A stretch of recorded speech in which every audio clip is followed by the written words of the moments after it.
Hello everyone, welcome to Salesforce Network, Salesforce Developer OOPS concept.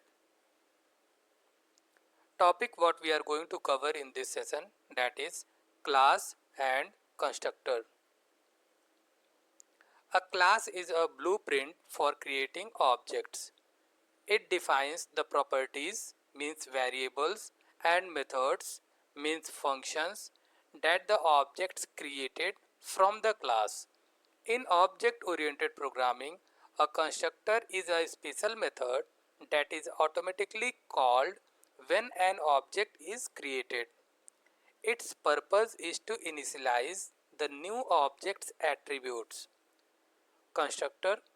It is a special method that is invoked automatically at the time of object creation. Constructor overloading. Constructor overloading occurs when a class has multiple constructors with the same name but different parameters. It allows the creation of objects in different ways depending on the provided arguments. Let's see an example. So public class, name of the class is car. String type variables are make, model, year, and here we are declaring constructor. So public car.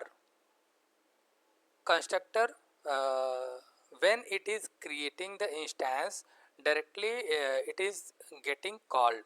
So here we are passing the string make, model, and year, and we are calling here like this dot make,